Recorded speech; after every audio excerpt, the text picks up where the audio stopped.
What is up, guys? It is Marcus from Perspective Sports, and late last night we got some major news regarding the Cavs and Celtics trade. This was first reported by ESPN's Adrian Wojnarowski, and the Cleveland Cavaliers are now considering voiding the Kyrie Irving Isaiah Thomas deal after Isaiah Thomas flew out to Cleveland, took the mandatory physical that all players must take when involved in a trade. But after Isaiah Thomas flew out to take the physical, the Cavs are now contemplating voiding the trade. Now, they have not said Thomas has failed his physical, but they're calling it a sensitive matter, and that leaves us only to speculate right now. But in case you don't know what injury we're talking about, Thomas injured his hip during this past postseason, and it was recently just announced that he didn't need surgery. So as of right now, there's a lot of gray area going on, and we're on the outside looking in, and we can only speculate.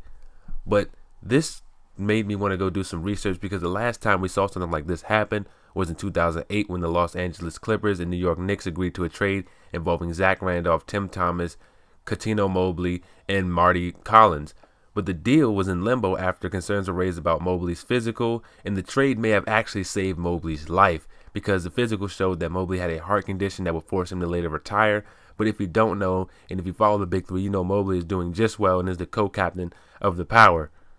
As you can see, this is a very rare occurrence because most players pass their physical, and I don't really know how to feel about the situation because my gut tells me the trade will still go through and everything will be good. And if Cleveland tries to avoid the trade without Isaiah Thomas actually failing the physical, the league will step in and force the trade to happen. But if he does fail and the deal is voided, imagine how awkward it'd be for both sides, especially between Danny Ainge, Isaiah Thomas, and Jay Crowder. So I would imagine both Cleveland and Boston would pick up the phone once again and trying to find a deal that works for both sides, because the current deal that is in place works perfectly for both sides, and I don't know how people don't agree with it, because the Celtics get a younger, better player to fit with their core. The Cavs get a great player in Isaiah Thomas who they can re-sign or just let walk with LeBron. Jay Crowder, who is a good player on a great contract, a talented young center, and a draft pick they can trade or use. But if the deal gets voided, I don't see another trade that can come up because there's no point in having two ball-dominant point guards for Boston. So if I'm Danny, I really want to get this deal done, and here's what I'll propose, because this is the only other deal that I see that can possibly happen between the Boston Celtics and the Cleveland Cavaliers, and here's what it is. The Celtics still receive just point guard KYRIE IRVING.